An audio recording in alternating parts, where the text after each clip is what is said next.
አንዳንድ ጊዜ አንዳንድ ሰዎች ህይወት በብርሃን ፍጥነት ትቀየራለች ሲሉን እንሰማለን።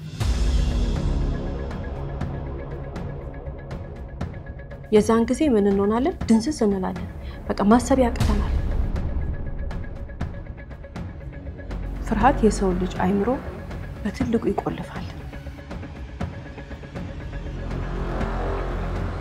ንጹህ ፍቅር ያለው ሰው ጋር ነው። ንጹህ ፍቅር ማለት ስናጠፋም ሳናጠፋም ይወደናል። ሰላም የስልዮት ፕሮግራም ተከታታዮቻችን፣ ስለ ህይወት ቲቪ በየሳምንቱ በዚህ ሰዓት ይዞላችሁ የሚቀርበው ፕሮግራማችን አሁን ይጀምራል። ስለ ህይወት ፍርድ የተሰጠባቸውን እውነተኛ ወንጀል ታሪኮችን ለእናንተ ለተመልካቾች በድራማ መልክ ያቀናበርን ይዘን የምንቀርበው ፕሮግራም ይሆናል። የዛሬውን ፕሮግራም ይዤላችሁ የቀረብኩት እኔ ብስራት ገመቹ ነኝ። እስከ ፕሮግራማችን ፍጻሜ ድረስ አብራችሁ እንድትቆዩ እንጋብዛለን። እናመሰግናለን። አንዳንድ ጊዜ አንዳንድ ሰዎች ህይወት በብርሃን ፍጥነት ትቀየራለች ሲሉን እንሰማለን።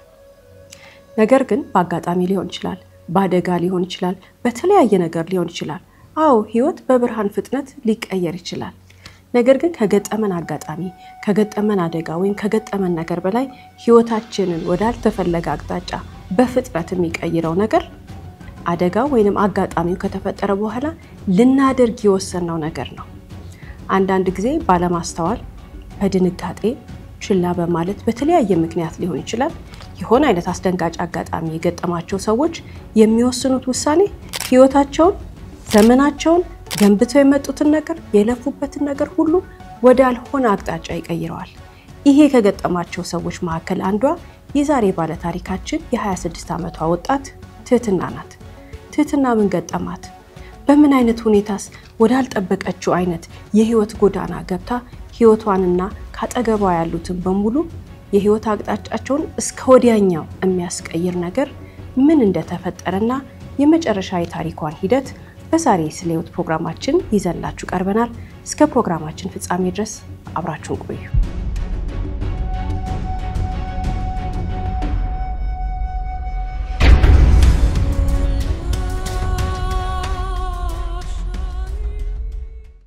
የዛሬ ባለ ታሪካችን ትህትና 26 ዓመቷ ነው።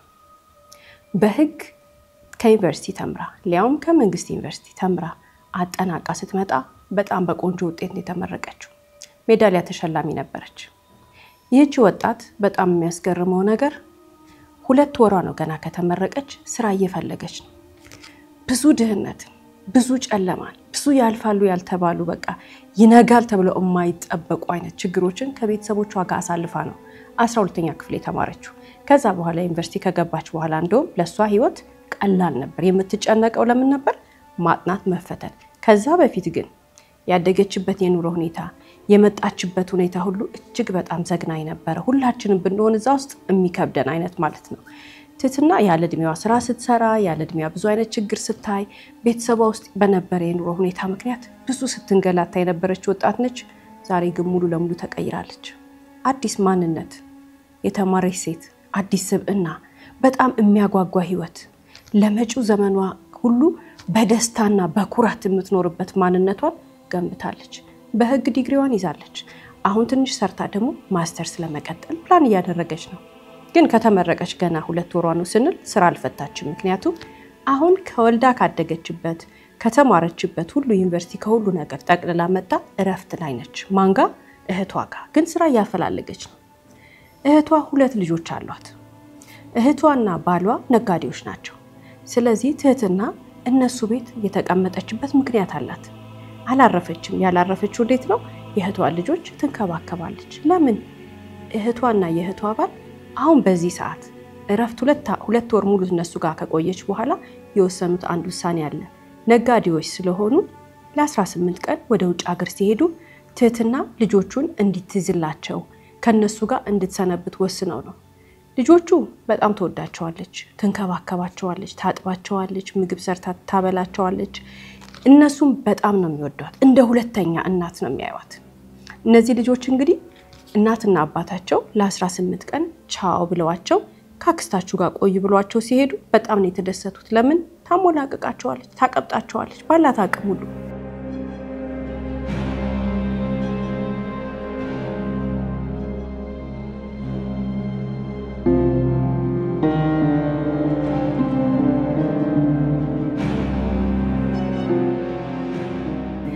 እናትና አባታቸው ሄዱ።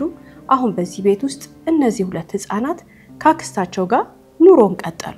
ታዲያ ሌላ ትልቅ ሰው የለም። በቤቱ ያለችው ትልቅ ሰው ትህትና ናት ማለት ነው። እነዚህ ሁለት ህፃናት እንግዲህ እናትና አባታቸው ባይኖሩም ካክስታቸው ጋር ደስተኛ ሆነው 1 2 3 እያለ ቀኑ ሲያልፍ ትህትና አትሳሳትም። ጧት ተነስታ ማድረግ ያለባትን ነገር በስነ ስርዓት ነው የምታረገው። ለልጆቹ በሰዓቱ ታበላቸዋለች። በሰዓቱ ክረምት ነበረ ወቅቱ። በሰዓቱ ታጫውታቸዋለች፣ በሰዓቱ ታለብሳቸዋለች፣ ታጥባቸዋለች። በጣም ደስተኛ ሆነው ሰነበቱ።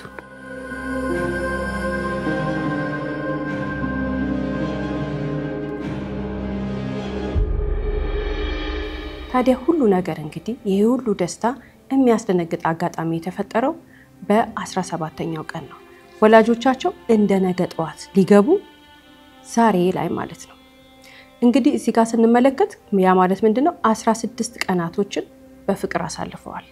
16 ቀናቶችን ደስተኛ ሆነው ሰንብተዋል። እናትና አባታቸው ከነበሩበት ጊዜ የበለጠ ልጆቹ በጣም ደስተኛ ናቸው። በአክስታቸው እንክብካቤ ምክንያት ማለት ነው።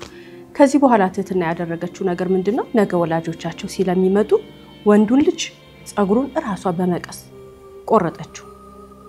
ሴቷን ልጅ የምትችለውን አድርጋ ጸጉሯን አሳመረችላት። ታዲያ ከዚህ በኋላ ሁለቱንም ልጆች ገላቸውን አጠበቻቸው። ይሄ እንግዲህ 17ኛ ቀን ነው። 16 ቀናት አልፈዋል ብለናል። ነገ 18ኛው ቀን ጠዋት ላይ ቤተሰቦቻቸው ይመጣሉ። ስለዚህ እያዘጋጀቻቸው ነው። ጥፍራቸውን ቆረጠችላቸው፣ ጸጉራቸውን አስተካከለችላቸው፣ ገላቸውን በደንብ አጠበቻቸው። በቃ አሁን ተረጋግታችሁ ዋሉ አለቻቸው። ለምን? ለነገ ለቤተሰቦቻቸው አምረው እንዲታዩላት ስለፈለገች ተንከባከበቻቸው። ልጆቹም እንግዲህ ከጧት ጀምሮ ስታጧቸው ያን ስታረግ ምን ስትል ደስ ብሏቸው ምግብ ስትሰጣቸው ስትሰራላቸው ምን ስትል ዋሉና መጨረሻ ሁሉ ነገር የተቀየረበት ሰዓት የተፈጠረው ጅማሬዋ 12 ሰዓት ተኩል ላይ ነው። ትህትና እንግዲህ 12 ሰዓት ተኩል አካባቢ ልጆቹ ምን አሏት? ዝናብ ኃይለኛ ዝናብ እየዘነበ ነበር። በቆሎ ቀቂልን አሏት። ክረምት ነው፣ ትምህርት የለም። ደስ ብሏቸዋል እነሱ። እሺ ያለች በቆሎ ቀቀለችና ሰጠቻቸው።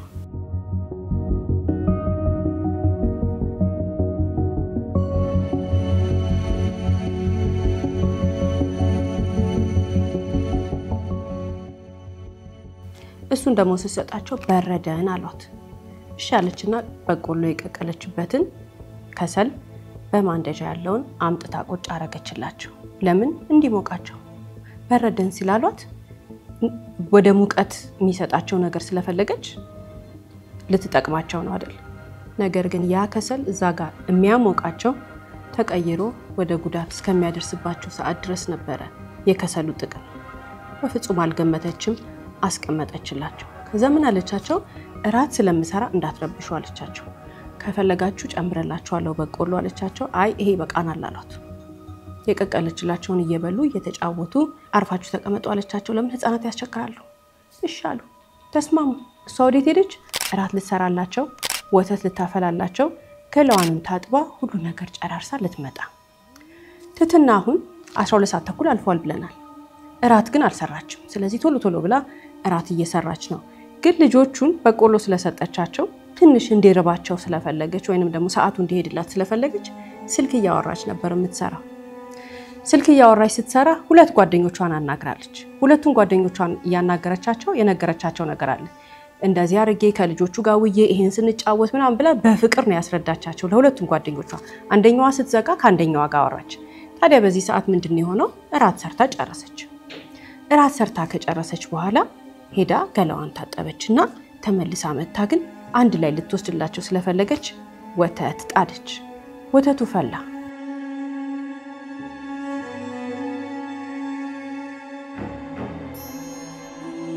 ቀዳችላቸው። እንደገና ውሃ አዘጋጀች። ከዛ በኋላ እራቱንም ወተቱንም ውሃውንም ሁሉም ነገር በየተራ ልትወስድላቸው ተዘጋጁ። መሃል ላይ ምን አለቻቸው? ልክ ውሃው ምናምን እያዘጋጀች እጃችሁን ታጠቡ ብላ ጠራቻቸው። አልሰሟትም። ምንም አልመሰላትም። ይዛላቸው ሄደች። ስትሄድ ግን ቤቱ ታፍኗል፣ ልጆቹም ታፍነዋል። ሁለቱም የሉም። መጀመሪያ የተኙን የመሰላት እራቱን አመጣች። እናንተ ልጆች ተነሱ እያለቻቸው እራቱን አቀረበች። ሄድ ብላ ግን ስታያቸው ልጆቹ አይናገሩ፣ አይተነፍሱ፣ የሉ። ሞከረች። ከዛ በኋላ ግን በህይወት የሉም ብላ አሰበች። ራሳቸውን ስተው ይሆናል ወይንም ደግሞ በህይወት የሉም ማንም ያረጋገጠው ነገር የለም በዚህ ሰዓት። ትህትና ግን ስታያቸው በጣም ደነገጠች። የምታረገው ነገር ጠፋት። ከዚህ በኋላ ትህትና በድንጋጤ የወሰነችው ውሳኔ ልጆቹን ለማትረፍ ልጆቹን ለማገዝ በሩን እንኳን አልከፈተችም ወይንም መስኮት አልከፈተችም ወይ ወደ ውጭ አላወጣቻቸው። ምን አደረገች? በድንጋጤ እሷ ስትንቀሳቀስ ጭራሽ ጸጉሯ ላይ የነበረው ሻሽ ወድቆ ከሰሉ ላይ ሄደ። ሌላ የሚያፍን ነገር ማለት ነው። ምክንያቱም ከሰሉ ደክሟል፣ መቀጣጠል አይችልም በዚህ ሰዓት። ከዚህ በኋላ የተፈጠረው ነገር ምንድነው? ትህትና ቀጥ ብላ ቤቱን ልጆቹን ጥላ ሁሉ ነገር ጥላ በሩን ሳትቆልፈው ግን ዝግ ነው፣ አየር አይገባም፣ ወጣችና ሄደች። ህፃናቱ በዚህ ሁኔታ ጠዋት ላይ ህይወታቸው አልፎ ያገኟቸው የናፈቋቸው ቤተሰቦቻቸው ናቸው ከውጭ ሲመጡ። ምክንያቱም ሁሉ ነገር በሩ ክፍት ነው። ትህትና ጥላ ሄደች፣ አልተቆለፈም። ሲገቡ እንግዲህ እንደ ትላንትና ወደ አይሮፕላን ልንገባ ነው ልንበር ነው ብለው የደወሉላቸው ቤተሰቦቻቸው ናቸው። ይሄን ዕቃ አምጡልን እያሉ ከቤተሰቦቻቸው ስጦታ የፈለጉት ልጆች የተናገሩትን ነገር ልጆቻቸውን ያስደስታል ያሉት ወላጆች ስራቸውን ሰርተው ደክመው ያን ሁሉ መንገድ ተጉዘው ሲመጡ ለልጆቻቸው ስጦታ ይዘዋል። እየከፈቱ ሊያጫውቷቸው እንጂ ማንም በሌለበት በዛ ሁኔታ ልጆቻቸው ወድቀው ያገኛሉ ብለው አላሰቡም። ከዚህ በኋላ ነበር እንግዲህ ፖሊስ ይህን ቤተሰብ የተዋወቀው። አደጋው ደረሰ። የልጆቹ አስከሬን ለምርመራ ተላከ። የምርመራ ውጤቱ ሲመጣ ግን አዎ ልጆቹ ከከሰሉ የመጣ በካርቦን ሞኖክሳይድ ታፍነው ሞተዋል። ህይወታቸው አልፏል። ስንት ሰዓት ላይ ይሞቱ? ምናልባት ትህትና ስታገኛቸው በህይወት ነበሩ ወይ ራሳቸውን ስተው ነበር ወይ የሚታወቅ ነገር የለም። ጥርጣሬ ግን አለ። ቆይተው ነው ህይወታቸው ያለፈው ቢል አስተሳሰብ አለ። ከዚህ በኋላ እንግዲህ ፖሊስ በቦታው ተገኝቶ ማስረጃና መረጃ ሰብስቧል። የቤቱ ዕቃ አቀማመጥ፣ ቤቱ ላይ የተገኙት ማስረጃዎች፣ ሁኔታዎች በጠቅላላ ትህትና በድንጋጤ ከዛ ቤት በራ እንደወጣች ወይንም ደግሞ አምልጣ እንደሄደች ፖሊስ ተረድቷል። ምክንያቱም እዚህ ጋር መረዳት ያለብን አንድ ነገር አለ። ሁለት ሰዎች በስልክ አናግረዋት ነበር እራት እየሰራች። እነዛ ሰዎች ሁለቱም በየተራ ፖሊስ ጠየቃቸው። ምንም አይነት ልጆቹ ላይ ጉዳት ለማድረስ ልጆቹን ለማፈን ብላ ያደረገችው ነገር እንዳልሆነ ነው እነዛ ግለሰቦችም የሚናገሩት። ፖሊስ በወቅቱ በሰዓቱ የራሱ የምርመራ ቴክኒክ አለው። ቤቱን ሲመረምር ያገኘው ማስረጃዎች በሙሉ ትህትና ሆን ብላ እንዳላደረገችው ተረድቷል። ሰዎቹም ሲናገሩ ልጆቹን እንደምትወዳቸው እራት እየሰራችላቸው እንደሆነ ከዛ በኋላ ምን እንደሚያደርጉ ነገ ቤተሰቦቻቸው ሊመጡ ነው ብለው እንደተደሰቱ ሁለቱም ተናገሩ። እራት እየሰራሁ ነው ብላኛለች አለች አንደኛዋ። ያቺኛዋም እንደዛው እራት እየሰራሁ ነው ብላኛለች አለች። እቺኛዋ ቤተሰቦቻቸው ሊመጡ ስለሆነ በጣም ተደስተዋል ብላኛለች አለች። ሁለተኛዋም እንደዛው ተመሳሳይ ነገር ነው የተናገረችው። እዚህ ጋር እቺኛዋ ከልጆቹ ጋር ያላት ግንኙነት ሲባል እንደ ልጆቿ ነው መታያቸዋል። በዚህ ጋር ያለችው ሌላኛዋ እንደዛው ተናገረች። የሚያውቋቸው ሰዎች ሁሉ ትህትና ልጆቹን ለመጉዳት የሚያስችል ምንም አይነት መነሻ እንደሌላት ፖሊስ በሰዎችን በመጠየቅ በምስክር ብቻ ሳይሆን በራሱ የምርመራ ቴክኒክ ጭምር ያረጋገጠው ነገር ነው። ይሄ ቤተሰብ ሰላማዊ ቤተሰብ ነው። ይሄ ቤተሰብ በመተሳሰብ ውስጥ የኖረ ቤተሰብ ነው። ከብዙ ችግርና መከራ ተፈትነው የመጡ ሁለት እህትማማቾች ናቸው። መረዳዳት መተጋገዝ ነው። ግን ይሄ በከሰል የመጣ አጋጣሚ የዚህን ቤተሰብ ህይወት እስከ ወዲያኛው ድረስ ቀየረው ሲባል ትህትና የት እንዳለች አይታወቅም። ሰው ቤት ሄዳ አይደለም፣ ዘመድ ቤት ሄዳ አይደለም፣ የዩኒቨርሲቲ ተማሪ ያለች ያገኘቻቸው ጓደኞቿ ቤትም ተፈለገች የለችም። ትህትና የት ናት ሲባል ሳትበላ ሳትጠጣ ሳትለብስ ሳትታጠብ የምታረገውን ነገር አጣ ጎዳና ላይ ናት። ግን የዛን ቀን ማታ ስትወጣ 2 ሰዓት ተኩል አልፏል። 2 ሰዓት ተኩል አልፏል ስንል እንግዲህ መንገድ ላይ ያገኛት ሰው ነበር። መንገድ ላይ ያገኛት ሰው የሚናገረው ነገር ምንድነው? ባዶ እግሯን ነበረች፣ ሰውነቷ ይንቀጠቀጥ ነበረ፣ ትንፋሿ ይቆራረጣል፣ አይኗ ላይ እንባ ነበር አለ። ያቃታል። የዛው አካባቢ ነዋሪ ነው። እሱ ግለሰቡ ማታ ወደ ስራ እየገባ የማታ ሽፍት ወደ ስራ እየገባ ስለነበረ ቸኩሏል። ምን ሆነሽ ነው አላት። ለምን ታረጊያለሽ በዚህ ማታ? ለምን እንደምትሯሯጪው ሲላት ምክንያቱም ባዶ እግሯን ነች። አይ አለችው መጀመሪያ ከቤት ተጣልቼ ነው አለችው።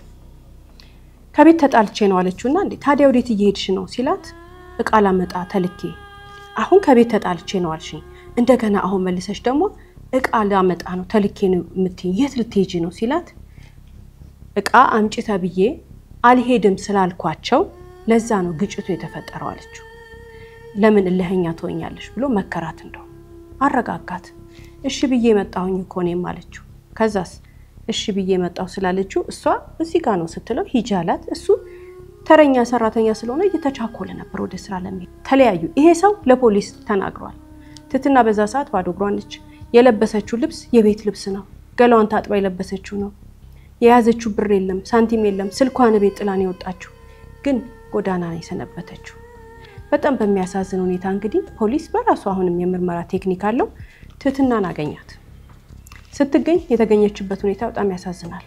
ድንጋጤው አለቀቃትም ብቻ ሳይሆን ከዛ በኋላ ሐኪም ቤት ሄዳ ሕክምና ተደረገላት። ድንጋጤው የሰነበተችበት ሁኔታ የአእምሮ ጭንቀቱ ግን ትትና ወደ ከፍተኛ የአእምሮ ህመም ውስጥ ነው ያስገባት። ከዚህ በኋላ እንግዲህ ትትና ሁላችንም የምንረዳው ፖሊስ የሚያመነበት ነገር ያው በህግ ተጠያቂ ትሆናለች። ለምን እርዳታ ስላላደረገች ሆን ብላ ሁኔታው እንዳላስቀመጠች ወይንም ደግሞ ልጆቹ እንዲሞቱ እንዳላደረገች ፖሊስ የራሱ የምርመራ ቴክኒክ አለው፣ በዛ አረጋግጧል። ግን እርዳታ ማግኘት ነበረባቸው ወይንም ደግሞ እንዲታከሙ ማድረግ ነበረባት። በዛው ደቂቃ መርዳት ነበረባት። ያንን ባለማድረጓ በህግ ፊት ቀርባ ተጠያቂ ትሆናለች። ያንን ለማድረግም ግን ጤና ያስፈልጋታል። ይሄንን ፕሮግራም እስከሰራንበት ጊዜ ድረስ ትትና አይምሮዋ ትክክል አይደለም። የምትኖረውና የምትገኘው የህክምና እርዳታ የሚደረግበት ቦታ ነው። ታዲያ የሚያሳዝነው ነገር እንግዲህ ሁለቱ ወላጆች ልጆቻቸውን በስራ ምክንያት ሊያውም ለአክስታቸው ሰጥተው ደርሰው ሲመለሱ ከስራ ጉዳት የደረሰባቸው ወላጆች ድንጋጤውና ሐዘኑን ሁላችንም እንረዳለን። አሁንም ግን ትትናን እየረዱ ነው። አሁንም ትትናን እያሳከሙ ነው። እስካሁን ድረስ ድንጋጤው አለቀቃቸውም። እስካሁን ድረስ ምን እንደሚያደርጉ ግራ ገብቷቸዋል። ሁላችንም እንግዲህ ይሄንን ታሪክ ተመልክተን ትትና የተማረች ልጅ ናት። ሊያውም የተማረችው ህግ ነው። ሊያውም ደግሞ የምታቅ ሴት ነች። 26 ዓመት ህፃን አይደለችም። ለምን ይሄን ውሳኔ ወሰነች? ሁለቱ ልጆች በዛ ሁኔታ ትታቸው ለምን ሮጠች? ለምን እርዳታ አላገኘችም የምንለው ሁላችንም ወደ ጭንቅላታችን የሚመጣብን ጥያቄ ነው። ለሷ እንግዲህ ሴፍ የመሰላት ወይንም ደግሞ ቀለል ብሎ የታያት ሮጦ ማምለጥ ነው። ለምን? የተለያዩ ምክንያቶችን ልናነሳ እንችላለን። የተለያየ ነገር ልንል እንችላለን። እንግዲህ ትልቁ ምክንያት ብለን የምናስበው ፍርሃት ነው። ጭንቅላቷ ውስጥ የተለማመደችው ጭንቅላቷ ውስጥ ከሷ ጋር የኖረ ሰውነቷ የሚያስታውሰው አንድ ነገር ሲፈጠር የሚፈጠር አይምሯ ላይ ያለ ፍርሃት ነው። ፍርሃት ደግሞ በጣም ጠንካራ ስሜት ነው። በተለይ ከልጅነታችን ጀምሮ አብረን ያደገ ሲሆን ከኛ ጋር የኖረ ሲሆን በልጅነታችን ስናጠፋ እንቀጣለን። መሳሳት የሚባል ነገር አይፈቀድልን። ከተሳሳትን እንገረፋለን። ካበላሸን እንመታለን፣ እንቀጠቀጣለን አንዳንዶቻችን። ስለዚህ በውስጣችን ማጥፋት፣ መሳሳት ምናምን የሚባሉት ነገሮች የፈጠሩብን የፍርሃት ስሜቶች የሆነ ነገር ሲመጣ እንዳናስተውል፣ እንዳናይ፣ ወደፊት ተራምደን እንድንሄድ ያደርገናል። ፍርሃት አንዱ ችግር ሲገጥመን ወይንም ደግሞ እንደ ትህትና አይነት ነገር ባይሆንም ቀለል ያለ ነገር ሲገጥመን በፍርሃት ምክንያት ነው የምንደብቀው። በፍርሃት ምክንያት ነው ያንን ነገር መጋፈጥ የምንፈራው። አብሮን ያደገ ከኛ ጋር የኖረ ውስጣችን የፍራቻ ስሜት አለ አብዛኞቻችን ላይ። ለምን? ከልጅነታችን ተያይዞ የመጣ ነገር ነው። መሳሳት፣ መሞከር የሚባለው ነገር አይታሰብም። አንድ ነገር ሲፈጠር ኃላፊነት ወስዶ መፍትሄ መፈለግ የሚባለው ነገር ሳይሆን ትዝ የሚለን አብዛኞቻችን ምንድነው ትዝ የሚለን? የምንቀጣው ነገር ነው። ይሄ የሁላችን ስሜት ባይሆንም የአብዛኞቻችን ስሜት ይሆናል። ካደግንበት ካስተዳደጋችን የመጣ ስሜት ነው እንጂ የኛ ጥፋት ስለሆነ አይደለም። ለዛ ነው ሰዎች አደጋ ሲገጥማቸው አጋጣሚ የሆነ በራሳቸው ጥፋት ሳይሆን በቃ በአጋጣሚ የተፈጠረ ነገር ቢሆን እንኳን ከፍርሃት የተነሳ ሊሸሸጉ፣ ሊደበቁ፣ ሊሮጡ የሚሞክሩት። ሌሎቹስ የሚሮጡ አሉ። የሚሮጡት ለምንድን ነው? የማይገኙ ይመስላቸዋል። ፍርሃት ውስጡ እንዳለ ሆኖ ግን ወዲያውኑ ቦታውን ለቀው ይሄዳሉ። ወዲያውኑ ይሸሸጋሉ። ለምን? የሚገኙ አይመስላቸውም። አንዳንዶች ደግሞ የሚያረጉትን ነገር አያውቁም ወይንም ሰው አያረግብኝም ብለው ስለሚያስቡ ነገሩን ሊክዱት ይችላል። በፍጹም ያንን ነገር እንዳላደረጉ አክት ሊያደርጉ ይችላሉ። እንዳላደረጉ ሊናገሩ ይችላሉ፣ ሳይሮጡ ሳይደበቁ። እነዚህ ሁሉ መነሻቸው ፍርሃት ሆኖ ግን ሰው አደጋ ሲደርስበት በአጋጣሚ የሆነ ጉዳት ሲያደርስ የሚደብቅባቸው ጥቂት ምክንያቶች ናቸው። ከዛ በተጨማሪ የምንመለከታቸው በርካታ ነጥቦች አሉ። የዛሬ ባል ታሪኮቻችንን ተመልክተን ታዲያ ፍርሃት በውስጣችን ሲኖር ስንደነግጥ የምናረገውን ነገር ማሰብ ጊዜ እናጣለን። የፈለገ ጊዜ ብንወስድ እንኳን በፍርሃት ምክንያት አይምሯችን ቁልፍ ስለሚል በፍርሃት ምክንያት ውስጣችን መረጋጋትና ማሰብ ስለሚያቅተው አንዳንዴ በጣም ስንፈራ በጣም ስንደነግጥ የሆነ ፈተና ሲገጥመን የሆነ ነገር ወይ ስናጠፋው የሆነ ነገር ያላሰብነው ነገር ህይወታችን ላይ ሲከሰት በሆነ አጋጣሚ እኮ ነው በሰላም እየዋልን እያለ የዛን ጊዜ ምን እንሆናለን? ድንዝዝ እንላለን። በቃ ማሰብ ያቅተናል። ምንናገረው ነገር ይጠፋብናል የት እንደምንደውልን ማሰብ ያቅተናል ይሄ ሁሉ የአንድ ሰው የምናምን ችግር አይደለም የአብዛኞቻችን ችግር ነው ለምንድነው ፈሪ ተደርገን ስላደግን ነው ስናጠፋ ስለምንገረፍ ስናጠፋ ስለምንቆጣ ለምንድነው ይሄን ያደረግሽው ለምንድነው ይሄን ያደረከው ተብለን ስላላደግን ነው ያስተዳደጋችን ውጤት ነው እንጂ በተፈጥሯችን ፈሪ ድንጉጥ መፍትሄ የሚያመጣ ሰው ወይንም ለመፍትሄ ለማምጣት ችሎታ ያነሰን ስለሆነ አይደለም ከኋላ መሰረታችን ላይ ያለ ችግር ነው ይሄ እንግዲህ ከኋላ ሆነ እኛስ አሁን ምን ማድረግ እንችላለን ለራሳችን ይሄ በህክምና ይወጣል በቃ ለእያንዳንዱ ነገር ትንሽ ነገር ሲገጥመን የምንደነግጥ ትንሽ ነገር ሲገጥመን በፍርሃት ውስጥ የምንሸበብ ሰዎች ትንሽ ነገር ሲገጥመን አይምሮአችን ግዝፍ አድርጎት በቃ ኩንታል አክሎ የሚያስጨንቀን ከሆነ ራሳችንን ማገዝ አለብን ይሄንን የኡነቱ ለባለሙያ መንገር መቻል አለብን ምክንያቱም ሳናስበው እኛ የሆነ ነገር ሲገጥመን ምንፈራ ሰው ሆነን ከኛ በተጨማሪ ደግሞ ሌሎችን ሰዎች ልንጎዳ እንችላለን አጠገባችን ያሉትን ሰዎች ልንጎዳ እንችላለን ከጎናችን ያሉትን ሰዎች በተለይ ልጆቻችንን ተመሳሳይ አይነት ስሜት እየሰጠልን እናሳድጋቸው እንችላለን ስለዚህ መጠንቀቅ መቻል አለብን በፍርሃት ውስጥ ያለ ሰው በመጨነቅ ውስጥ ያለ ሰው ወይ ደግሞ የሆነ ነገር ሲገጥመው ድንግጥ የሚል ሰው ራሱን ማከም መቻል አለበት ሲባል ግን ባለሙያ ጋር በመሄድ ማለት ነው ራሳችንን ማከም አለብን መዳን አለብን እርዳታ መጠየቅ መቻል አለብን አለበለዚያ እንጎዳለን ህይወት ሁሉ ጊዜም አልገባልጋው ነው አይሄድም የሚሄድ ነገር አይደለም ቀይ ምንጣፍ ተነጥፎልን አይደለም የምንሄደው ልጆች ይያለን እንደዛ ነበር ምክንያቱም የሚያሳድገን ሰው ወይንም ወላጃችን ወይንም ደግሞ ዘመዳችን ያንን የህይወቱ ጣውረድ ይሸከምልናል ስናድግስ ትልቅ ሰው ስንሆንስ ህይወታችን እድሜያችን እየጨመረ ሲመጣስ ምንድነው የምንሆነው ኃላፊነት እየበዛብን ነው ይመጣው ልጆቻችንን ማሳደግ ስራ መስራት የተለያየ ኃላፊነት ሲኖርብን የዛን ጊዜ ፈተና እየጨመረ ነው የሚመጣው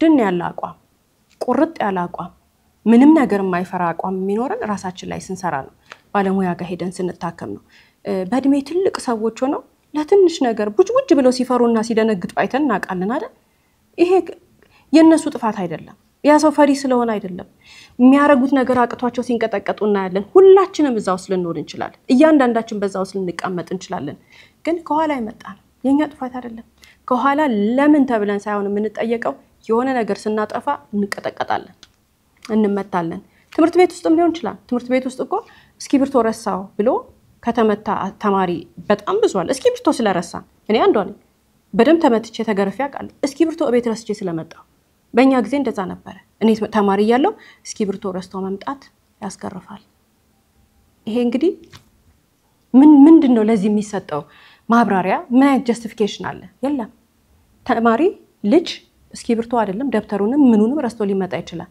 ለዛሬ በዚህ ጻፊ ነገ እንዳትረሽ ነው የሚባለው አይደል በእኛ ጊዜ ግን እንገረፍ ነበር ሊያውም ደግሞ ምን በሚያክል መግረፊያ በአትክልት ማጠጫ ጎማ አንዳንዱ አስተማሪማ ከጨካኔው የተነሳ ውስጡ እንጨት ያስገባበትና በዛ ሲጠልዙን ነው የምንኖረው ሲመቱን እጃችንን እንዲህ ስንልኮ ሲመቱን ከጠረጴዛው ጋር እጃችን ይጣበቃል እንግዲህ በዚህ በኩል ዱላው ይማታል ወይንም ጎማ ይማታል ከዛ ቀጥሎ ደግሞ የጠረጴዛው እንጨት ይቀበለናል ታዲያ አንድ ነገር ሲገጥመን ባንሮጥ ነው የሚገርመው ታዲያ አንድ ነገር ሲገጥመን ባንሸሽ ነው የሚገርመው አልጋ ስራ ለመግባታችንም እኛ ሆነን ነው በዛ ዱላ እየተገረፍን አልፈን ግን ምን እናረጋለን እናሸንፈዋለን ያንን እንደዛ ተቀጥቅጠን ጭንቅላታችን ውስጥ የተቀመጠውን ፍርሃት እንበቀለዋለን በምን በእውቀት ባለሙያ ጋር በመሄድ ከውስጣችን አጥበን እንዲወጣ በማድረግ ያንን ማንነት ጥለነው ወደፊት እንራመዳለን አለዚያ ግን ትላንት የደበደበን ትላንት የገረፈን ትላንትና ስናጠፋ ልጅ መሆናችንን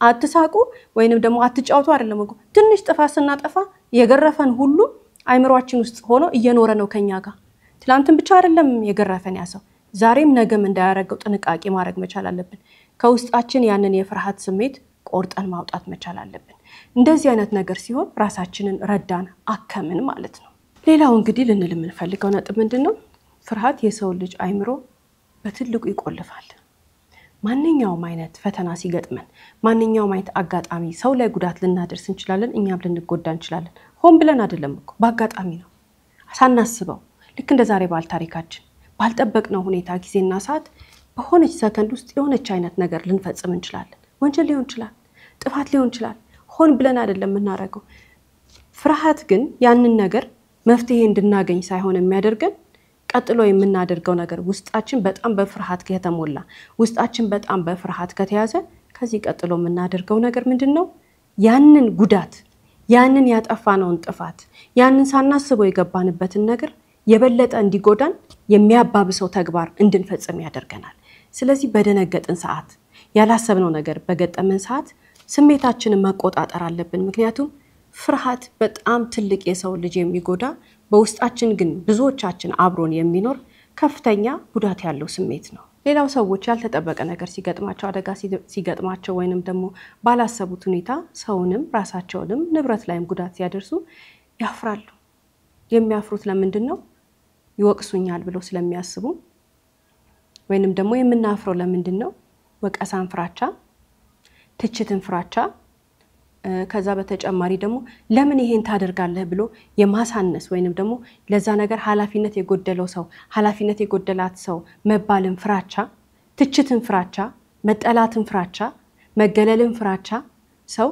ከፍርሃት አሁንም ተነስቶ ከትችት ወይንም ደግሞ ከመሸማቀቅ በሰዎችን አፍራቻ ያጠፋውን ጥፋት ለራሱ ሊክደው ይችላል ሊደበቅ ይችላል ሊሮጥ ይችላል ሰው አንድ ነገር ሲፈጽም ወይንም አንድ ነገር ሲያጠፋ ወደፊት ለፊት ቀርቦ ይሄንን ነገር አድርጌያለሁና ምን ላድርግ ብሎ ወደኛ ማይመጣበት ምክንያት ውስጡ ፍርሃት እንዳለ ሆኖ አሁንም ነገር ግን ማፈር ነው መሸማቀቅ ነው ድንጋጤው ወዲያውን ውስጡ የሚፈጥርበት ከፍርሃት ስሜት ሌላ ምን አለ ያፍራል ይፈራል ለኛ መጥቶ መንገር ያስጨንቀዋል ስለምንተቸው ጀጅ ስለምናደርገው ነው ሰዎች አደጋ ሲደርስባቸው ወይንም ያልጠበቁት ነገር ሲደርስባቸው የሚወዳቸው የሚያከብራቸው ሰው ቆነ ጀጅ አረጋቸው ሁላችንም እንዲያን ነገር ሲገጥመን መሄድ ያለብን ጀጅ የሚያደርገን ሰው አይደለም ወይንም ንጹህ ፍቅር ያለው ሰው ጋር ነው ንጹህ ፍቅር ማለት ስናጠፋም ሳናጠፋም ይወደናል ሳናጠፋ ወይንም መልካም ነገር ስናደርግ ይሸልመናል ስናጠፋ ግን አይቀጣንም ምንድነው የሚያደርገው ያስረዳናል ይነግረናል ለኛ በሚመቸን መንገድ ወይንም ደግሞ እኛ ልንረዳ በሚንችለው መንገድ አይምሮአችን ውስጥ መልእክት ያስተላልፋል ግን የችግራችንን መፍትሄ ቁልፍ ሆኖ ፍትትት እንዲል ያረጋል እንጂ እንዴት ታረጋለህ እንዴት ታረጋለሽ ለምን ይሄን ሰራሽ ለምን ይሄን አደረግሽ ብሎ እዛ ላይ አይጨምርበትም አንዳንድ ሰዎች ገጥመውን ያውቃሉ አይደል አንድ በጣም ትልቅ በቃ ያስጨነቀን ነገር ካለ ወይንም ደግሞ አለፈታ ያለን ነገር ወይንም ደግሞ የከበደን ነገር ካለ ሸክማችንን ያቀልልናል ብለን ለሆነ ሰው ጓደኛችን ወዳጃችን የቅርብ ስጋ ዘመድ ባዳ ሊሆን ይችላል ብቻ ያንን ሰው ስለምናምነው ሰው ነው ብለን ስናካፍለው ወዲያውኑ ያ ነገር እንደው በኪሎ ብናስቀምጠው የገጠመን ክብደት እኮ 5 ኪሎ ከሆነ ልክ ለዛ ሰው ስንነግረው እንደ 50 ኪሎ ያከብደዋል ምን ነው ባልነገርኩት እስክንል ድረስ እንዲህ አይነት ፈተና ወይንም ደግሞ እንዲህ አይነት ችግር ሲገጥመን ነገራችንን ያበዙብን ሰዎች አንድ ሁለት አይደሉም በደንብ ይኖራሉ ለዚህ ነው ችግር ሲገጥመን ፈተና ሲገጥመን ያላሰብነውን ነገር ስናጠፋ ቢሆን ለማን እንደምንነግር ልብ ማለት መቻል አለብን አንድ ሰው ስለምንወደው ስለቀረብነው ከኛ ጋር ስላደገ ስጋ ዘመዳችን ስለሆነ ወይ በትዳር ስለተጣመርን ወይ ደግሞ የፍቅረኛ ስለሆነ ችግራችንን በተለይ ስናጠፋ ከኛ ጎን ሆኖ ያንን ነገር ይጋፈጣል ማለት የምንችልበት ሁኔታ የለም የሚጋፈጠው ስብዕናው ነው የመጋፈጥ ችግሩን የመፍታት አብሮ ከኛ ጋር የመቸገር መፍትሄ የማምጣት ችሎታ ካለው ብቻ ነው ከኛ ጋር ሆኖ ነገሩን የሚያልፈው ሌላኛውስ ምን ይሆናል ሰነፍ ሲሆን ልቡ ይቀና ካልሆነ ምን አይነት ሰው ይሆናል ወይ ምን አይነት ሰው ትሆናለች ትተቸናለች እንዴት ታረጋለሽ እንዴት ታረጋለህ ካንተ አይጠበቅም በቃ የተጎዳ ሰው በተለይ ያጠፋ ሰው በተለይ ሆነ ነገር በቃ ትልቅ ኪሳራን ያደረሰ ሰው በዛች ደቂቃ ያን መባል የለበትም አይባል መቆጣት ብንፈልግ እንኳን መቆጣት ቢገባው እንኳን ያ ሰው ይደርሳል አሁን ህመም ላይ ነው አሁን ጉዳት ላይ ነው ስለዚህ ዝም ብለን ችግሩን እናስታማው ችግሩን እንፍታው ከዛ በኋላ ወደ መፍትሄ እንሄዳለን ይህች ልጅ ምናልባት የዛሬው ባል ታሪካችን ፍርሃት ተጨማሪ ድንጋጤ ምን ባላለው ብላ ፈርታ ሊሆን ይችላል ብዙ ምክንያቶች ሊሆን ይችላሉ ስለዚህ ሁላችንም ከጎናችን ያሉትን ሰዎች አጋጣሚ የሆነ ነገር ሲገጥመን ለማይተቹን ለማይሰድቡን ለማያንቋሽሹን ዝቅ ለማያደርጉን ሰዎች ነው መርጠን መንገር ያለብን ለምን ችግር መፍትሄ የሚገኝበት ነገር ካስተዋይ ሰው ስለሆነ ከጎበዝ ሰው ነው መፍትሄ የሚገኘው ከጎበዝ ሰው ነው አይምሮ ሐሳብ የሚያመነጨው ከጎበዝ ሰው ነው በትዕግስት ነገሮችን ተመልክቶ ወደ መፍትሄ የሚሄደው ማለት ነው ሌላው እንግዲህ ፍራቻ ብለናል ትችትን ወይንም ተቃውሞን ፍራቻ ብለናል አይደል ሰዎች አደጋ ሲደርስባቸው የሚደብቁት ነገር ሌላስ መካድ ማለት ምን ማለት ነው? እንዴት ነው ሰው የሚክደው ያደረገውን ነገር እንላለን አይደል? አንዳንድ ጊዜ ሰዎች አይታወቅም ብለው ስለሚያስቡ ሰው አይደርስበትም በተለይ ህግ አይደርስበትም ብለው ስለሚያስቡ የሆነ ነገር ካደረጉ በኋላ ራሳቸውንም ሰውንም ፈጣሪንም ምንም እንዳላደረጉ ይክዳሉ። ለምን? ሞኝ ስለሆኑ ነው፣ ማስተዋል ስላቃታቸው ነው፣ ስለደነገጡ ነው ልንል እንችላለን። ግን አስተሳሰብ ነው ይሄ በቃ። ወይንም ደግሞ ችላ ማለት ሊሆን ይችላል። ምንም ችግር አይመጣም ከዚህ በኋላ ብለው እንደዛ የሚያደርጉ ሰዎች አሉ። መኪና እያሽከረከሩ ሰውን የሚያክል ነገር ከገጩ በኋላ አደጋ ካደረሱ በኋላ ዝም ብለው የሚሄዱ ሰዎች አሉ። ሰው አላየንም ብለው የሚያስቡ ማለት ነው። ፈጣሪ እንዳያቸው አያስቡም።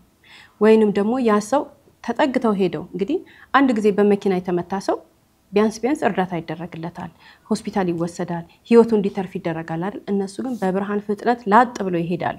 ሰው አያያቸውም ተብለው አብዛኛውን ጊዜ ይያዛሉ። አብዛኛውን ጊዜ ወደ ህግ ይቀርባሉ። ግን የገጩት ሰው ህይወት ያልፋል። ለምን? እርዳታ ስላላገኘ። ሌሊት ሊሆን ይችላል፣ ሰው በሌለበት ሰዓት ሊሆን ይችላል። ህፃናት ልጆችን የሚይዙ ሞግዚቶች ህፃን ይወድቅባቸዋል፣ አይታወቅብንም ብለው ስለሚያስቡ ዝም ይላሉ። በርካታ ነገሮችን ልናነሳ እንችላለን። የዛሬ ባል ታሪካችን እኮ ዝም ብላለች። በቃ አይታወቅም ብላን ያሰበችው አናቅ። ምክንያቱም አይምሮዋ ተነክቷል። አሁን ሁላችንም ቢሆን መጠንቀቅ ያለብን አንድ ነገር አለ። ሲጀመር ጤነኛ ህሊና እንዲኖረን ስንል ፈጣሪያችንን ፍራቻ ነው የማንክደው። የማንክድበት ምክንያት ራሳችንን ስለምናከብር ነው። የማንክድበት ምክንያት ህሊናችንን ያለ እረፍት እንዲኖር ስለማንፈልግ ነው። ህሊናችን እንዲያርፍ እንፈልጋለን። ህሊናችን ሰላማዊ እንዲሆን እንፈልጋለን። ፈጣሪያችንን እንፈራለን ካልን ትክክለኛውን ነገር ነው የምናደርገው። ሰው ላይ አደጋ አደረስን፣ ራሳችን ላይ አደጋ አደረስን፣ ንብረት ላይ አደጋ አደረስን፣ አንክድም። መካድ በጣም ትልቅ ህመም ነው። የካዱ ሰዎች፣ ነገሩ እንዳልተፈጠረ ለመኖር የፈለጉ ሰዎች፣ ነገሩን የናቁት ሰዎች ወይንም አደጋውን የናቁት ሰዎች፣ ችላ ያሉት ሰዎች እጅግ በብዙ ተጎድተዋል። በርካታ ታሪኮችን እንደምሳሌ ማምጣት እንችላለን። በሆነ አጋጣሚ የሆነ ነገር ካደረግን እንዳንክደው ያንን ነገር መጠንቀቅ መቻል አለብን። ብዙ ዋጋ ያስከፍለናል። ከጎናችን ያሉትን ሰዎች ሁሉ ይጎዳል። በርካታ ሰዎች እኮ መኪና እያሽከረከሩ እንዳነሳ ነው ሰው ከገጩ በኋላ አምልጠው ይሄዳሉ። እዚህ ጋር ህግ ፊት መቅረባቸው አይቀርም አይደል? ህግ ፊት ሲቀርቡ ቅጣታቸው ምንድነው? ለምሳሌ አንድ ሰው በሆነ አጋጣሚ ሰው ጎዳ፣ በመኪናም ይሁን በተለያየ ነገር። ልክ ያቺ ጉዳት እንደደረሰች ግን ያንን ሰው ወስዶ ለህክምና ከወሰደ ወይንም ደግሞ ለማሳከም ከሞከረ ቀጥሎ ደግሞ ፖሊስ ጣቢያ ሄዶ ሪፖርት ማድረግ መቻል አለበት። ይሄ ሂደቱ ነው። ስርዓቱን ጠብቀን መሄድ መቻል አለብን። ተግባብተናል፣ ጉዳት ከደረሰበት ሰው ጋር ታርቀናል ምናምን የሚባለው ነገር ጣጣ ይዞ ይመጣል። ስለዚህ እያንዳንዳችን እንዲህ አይነት የህይወት አጋጣሚ ከገጠመን የመጀመሪያ እርዳታ ለሰውየው ነው የምናደርገው። ቀጥሎስ ይሄ ለአሽከርካሪ ብቻ አይደለም። በነገራችን ላይ ለምሳሌ መንገድ ላይ እየሄድን በሆነ እቃ ሰው ልንመታ እንችላለን። እዛው ጋር ህክምና እንዲያገኝ ቅርብ ወዳለ የህክምና ተቋም ከወሰድን በኋላ ቀጥሎ ለፖሊስ ጋር ነው መሄድ ያለብን። ያ ሰው ተይ ቢለን እንኳን መስማት የለብንም፣ ህጉ ያንን ስለሚል ማለት ነው። ህክምና እንወስዳለን። ከዛ በኋላ ፖሊስ ነገሩን ወደ ፍርድ ቤት ይወስደዋል። በአቃቤ ህግ በኩል አድርጎ ክስ ይመሰረታል። ታዲያ ዳኛ ጋር ሲቀርብ ያ ፋይል ወይንም ደግሞ ያ ክስ ዳኛ ጋር ሲመጣ ቅጣት ማቅለያ ሲባል ጎርቶ ያመለጠ ገጭቶ ያመለጠና ያሳከመ ካሳ የከፈለ እርቅ የፈጸመ የሚባል ነገር ፍርድ ላይ በጣም ትልቅ ልዩነት አለ። ለማመን የሚከብድ ልዩነት።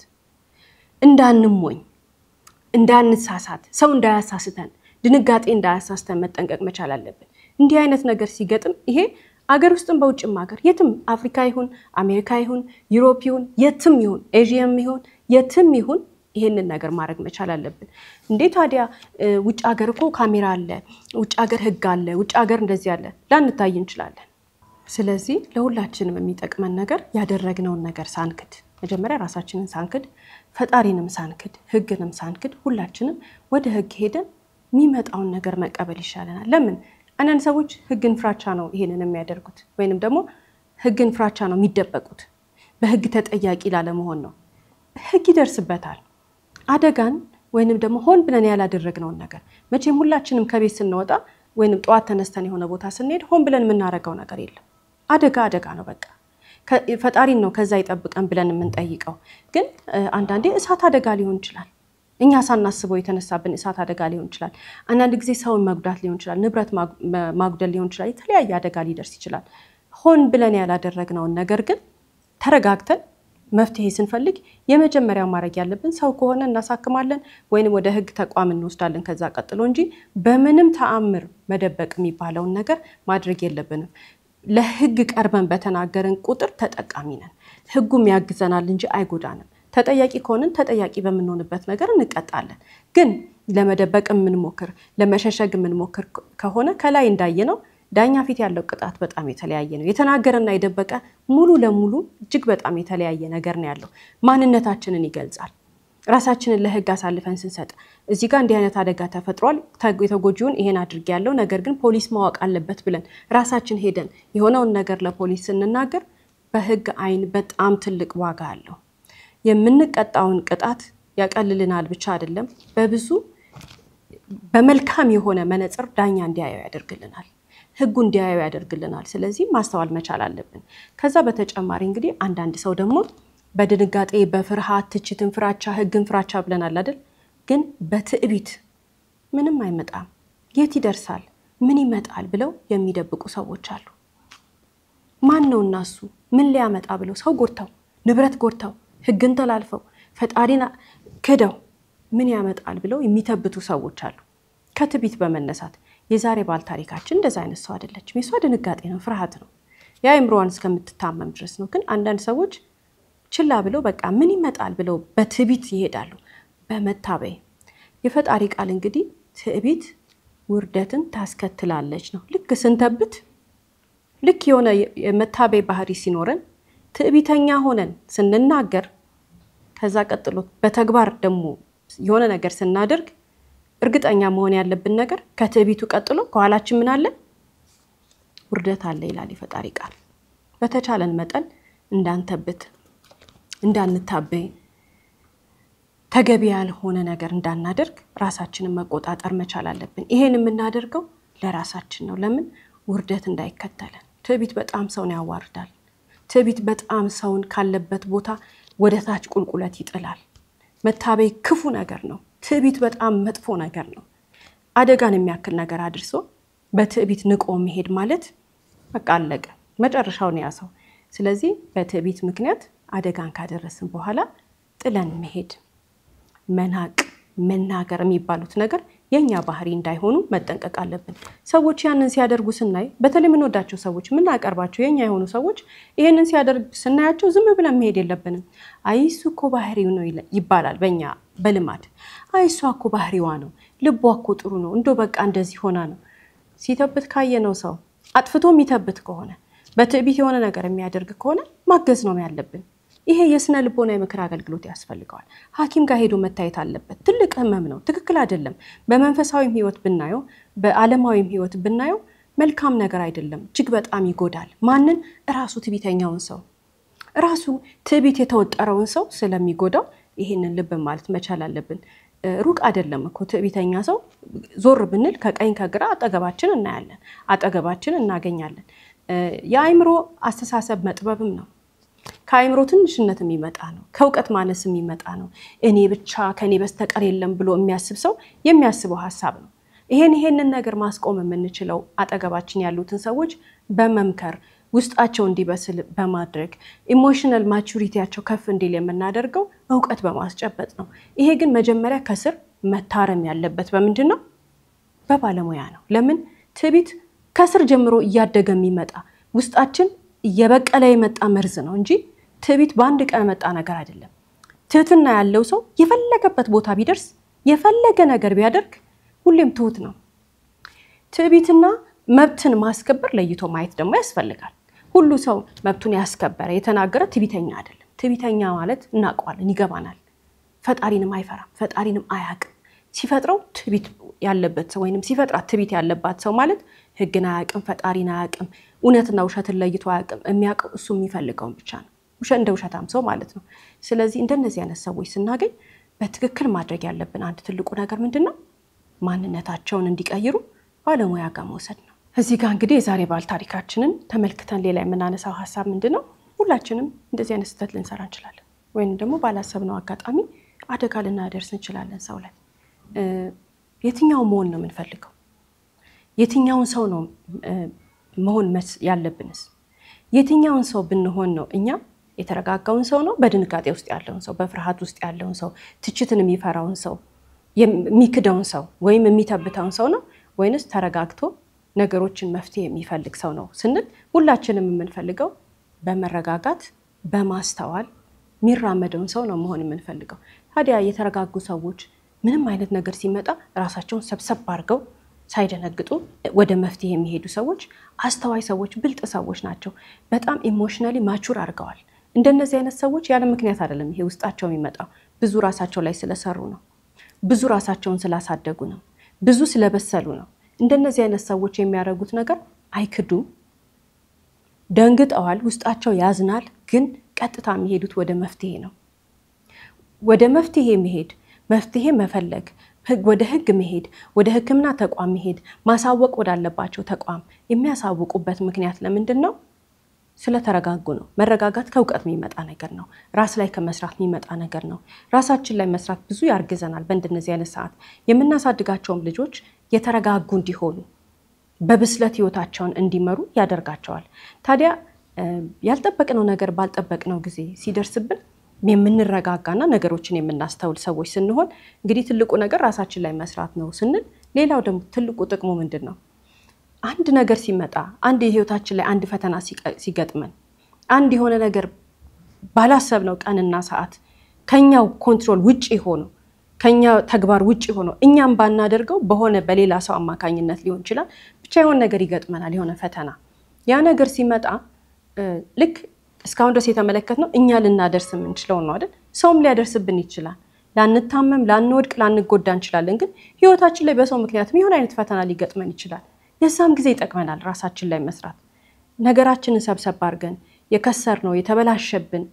የወደቀብን ባላሰብነው ሰዓት ያጣነውን ነገር ሁሉ መቁጠር ሳይሆን ቀጥሎ ምን ላደርግ እችላለሁ በምን አይነት መንገድ ይሄን ነገር ማለፍ እችላለሁ ከዚህ በኋላ ያለኝ ተስፋ ምንድነው ይሄንን በተረጋጋ አይምሮ ለማሰብ የሚያደርገን አሁንም የውስጣችን ብስለት ነው ኢሞሽናል ማቹሪቲያችን የቱ ጋር ነው ያለው ነገሮችን የምናይበት መነጽር ምን አይነት ነው ትንሽ ነገር ገጥሞን ብዙ ምናባብስ ሰዎች አለ በቃ አለቀ እኔ ነገር ተዘጋ ከዚህ በኋላ አይነሳም ብለን የምናስብ ሰዎች አለ ደግሞ በጣም ከባድ ነገር ደግሞ ገጥሟቸው ምንም እንዳልሆነን ደግሞ አስበን ደግሞ ወደ መፍትሄ ሄደን ከወደቅንበት እንደገና አፈር ልሰን ተነስተን ደግሞ ሰው ምንሆን ሰዎች አለ ሁለታችንም ሰዎች ነን ሁለታችንም እኩል ሰዎች ነን ሁለታችንም ፈጣሪ የፈጠረን ሰዎች ስንፈጠር በእጃችን በእግራችን ምንም ነገር ሳንይዝ የመጣን ግን እዚህ ጋር የደረስን ሰዎች ነን ስለዚህ ሰው በደለን ሰውን በደልን ለሰው ላይ ፈተና ሆነን ሰው ፈተና ሆነብን ወይም ባልጠበቅነው ሁኔታና ሰዓት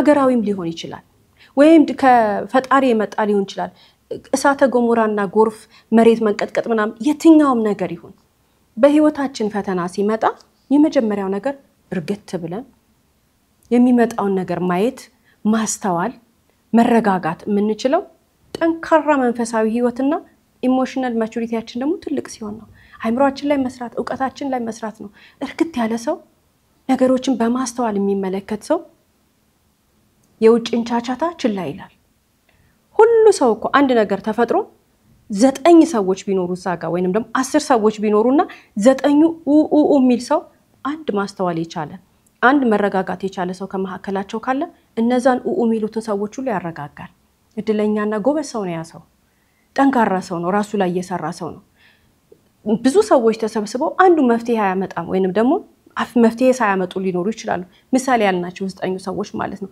እነዛ 9 ሰዎች ሲሰበሰቡ የሚያወሩት ነገር ምንድነው የተፈጠረው ችግር የመጣው ነገር ቅመም ነው ጫው የሚጨምሩበት ያንን ነገር ጭራሽ እያፋፉት እያወፈሩት ይናገራሉ በመሃል አንዱ አስተዋይ ሆኖ 10ኛው ሰው ግን 10 ጊዜ ይሄንን ነገር ከመናወራው ለምን ወደ መፍትሄ አንሄድም ብሎ ያንን ነገር አስቆሞ ወደ መፍትሄ ይሄዳል ያኛው 10ኛው ሰው ለመሆን ራሳችን ላይ መስራት መልካም ነው እስከ ፕሮግራማችን ፍጻሜ ድረስ አብራችሁን ስለቆያችሁ እናመሰግናለን ሳምንት በተመሳሳይ ሰዓት በአዲስ ታሪክ እንደምንቀርብ እየገለጽን እንደተለመደው በአድራሻችን አሴቶቻችሁ ላኩልን እስከ ሳምንት ድረስ ቸርን ሰንብት